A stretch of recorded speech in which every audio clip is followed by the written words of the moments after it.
The ringtone shattered the silence at exactly 6:30 a.m. I reached for my phone with sleepy eyes, expecting another hospital shift update. Instead, the screen displayed one name I hadn't seen in months. Lucia, my older sister. A strange feeling settled in my stomach before I even answered. Hello? There was no greeting, only a cold, emotionless voice. Papa died last night. For a moment, I couldn't breathe. Then Lucia continued. The lawyer's already handling everything. Don't bother coming back. Dad left the house, the land, and every euro to me. You get nothing. A man's laughter echoed behind her husband, Javier. Tell Isabel she's finally out of this family, he mocked. I slowly turned around. 3 feet behind me, my father, Miguel Alvarez, sat comfortably at my tiny kitchen table, dipping toast into his coffee while pretending not to laugh. He quietly raised an eyebrow. Without saying a word, I pressed the speaker button. Neither Lucia nor Javier realized the man they had just declared dead was listening to every single word. Miguel calmly buttered another piece of toast. Then he whispered, Don't interrupt them. And that's when I realized this wasn't just a lie. It was the biggest mistake my sister would ever make. 9 months earlier, my father had suffered a serious fall while repairing the roof of his farmhouse outside Toledo. He fractured his shoulder and cracked 2 ribs. I worked as an emergency nurse in Valencia, nearly 4 hours away, and couldn't leave immediately. Lucia insisted she would move into his house with Javier to help during recovery. They'll take good care of him, I kept telling myself. After all, they were family. A week later, Lucia called saying Dad needed someone to manage his bills while his arm healed. She convinced him to sign a temporary financial authorization. It sounded reasonable. Even Dad thought so. At first, everything appeared normal. Then little things began changing. Whenever I called, Lucia answered instead. Dad's sleeping. He's tired. He's seeing the doctor. He's not feeling well. Weeks passed without hearing his voice.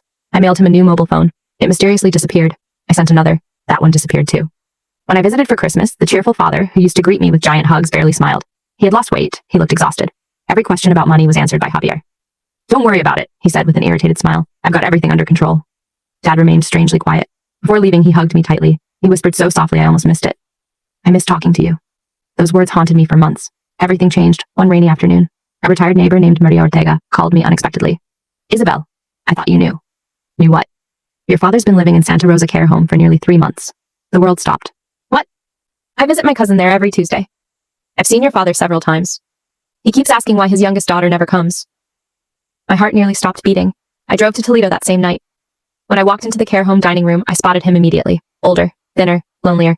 But the moment he saw me, he burst into tears. I thought you abandoned me. I froze. What are you talking about? Miguel looked completely confused. Lucia said you didn't want anything to do with me anymore. She said you were too busy. She said my calls bothered you. My legs almost gave out beneath me. I showed him my phone. Hundreds of unanswered messages. Photos I'd mailed. Letters I'd written. Everything. He stared at the screen, then whispered. They told me none of this existed. The care home administrator quietly confirmed something that made my blood run cold. Miguel had never been diagnosed with dementia. He was mentally competent. He wasn't supposed to be living there permanently. He had simply been left there. The very next morning, Dad signed his own discharge papers. Neither Lucia nor Javier had any idea he was gone. Our first stop was his bank. The manager recognized Dad immediately. Mr. Alvarez, we thought your daughter was handling everything. Miguel frowned. What everything? The statements arrived, page after page, transfer after transfer. Nearly 214,000 euros had vanished. Money from decades of savings, payments toward a luxury apartment in Marbella, expensive holidays, designer furniture, even a brand new SUV. None of it belonged to my father. Then came the final document, a loan, 320,000 euros, secured against Dad's fully paid farmhouse. Miguel stared silently at the paperwork. His hands trembled. I never signed this. An elder law solicitor examined every document. Within minutes, she looked up. These signatures don't match. Her handwriting expert later confirmed the truth. Several documents, including the loan application, had been forged. One signature had supposedly been signed while Miguel was recovering from surgery under heavy medication. Another was witnessed by someone who admitted they had never actually seen him sign anything. The fraud wasn't accidental. It was organized. The police advised patience.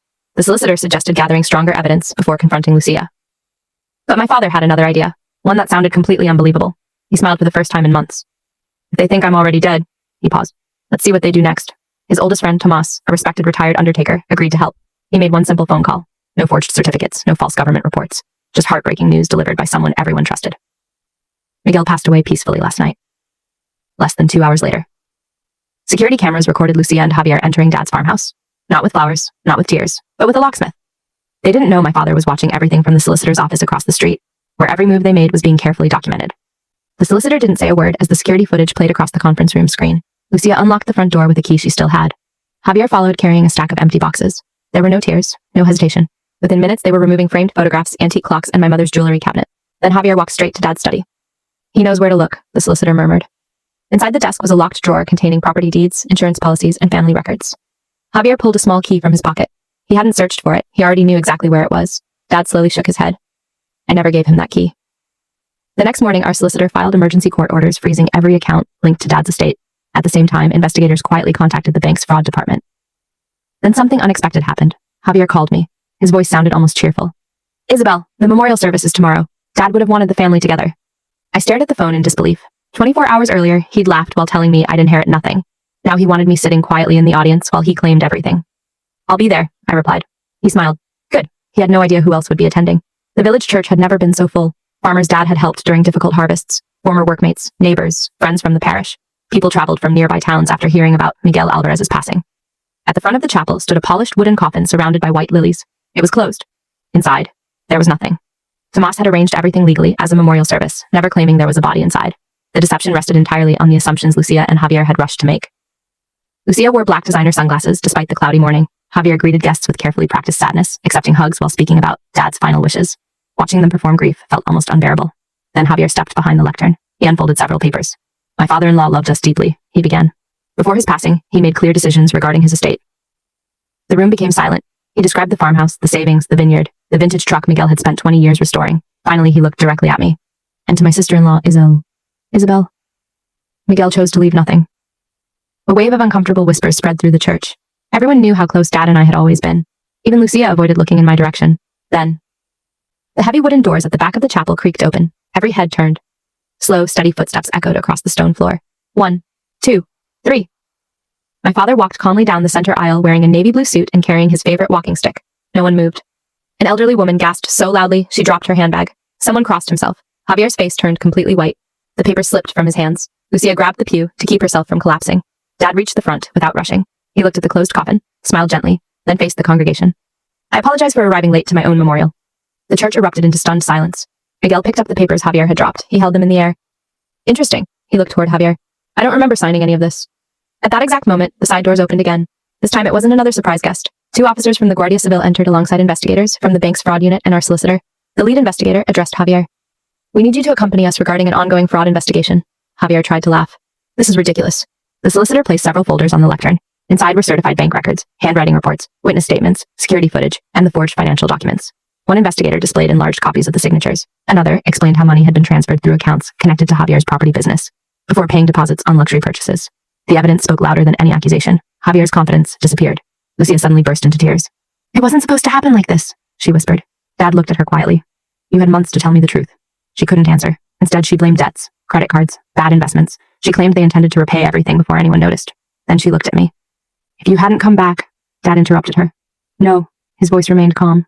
"You stopped being my daughter the day you decided my life was worth less than my savings." No one in the church said a word. The officers placed Javier under arrest. As they led him outside, he glanced back, hoping someone would defend him. Nobody did. Lucia left in tears, accompanied by her solicitor. The applause didn't begin until they were gone. One neighbor started clapping, then another. Within seconds, the entire church stood, applauding not because money had been recovered, but because a good man had reclaimed his dignity. The months that followed were difficult. Court hearings uncovered even more hidden transactions. Most of Dad's savings were recovered. The fraudulent mortgage against the farmhouse was cancelled. Javier lost his professional license, received a prison sentence for fraud and forgery, and was ordered to repay the stolen money. Lucia accepted a plea agreement requiring restitution, probation, and hundreds of hours of community service. Dad never attended the sentencing. "I've already heard enough lies," he told me. Instead, he spent that morning in his garden planting olive trees beside the fence my mother had always wanted to replace. Spring arrived. The farmhouse slowly felt like home again. Family photographs returned to the walls. The old kitchen smelled of fresh bread instead of silence. One Sunday morning, while I fried bacon and eggs, Dad quietly reached across the table and stole the crispiest slice from my plate. I laughed. "You'll never stop doing that, will you?" He grinned. "Some traditions are worth protecting." Then he looked out the window as sunlight spread across the fields. "They tried to take my house. They tried to take my name.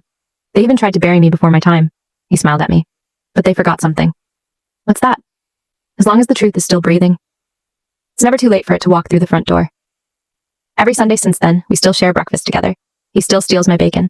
And every single time he does, I'm reminded that the greatest inheritance my father ever gave me wasn't his land or his savings. It was the courage to stand beside the truth, even when everyone else had already written the ending.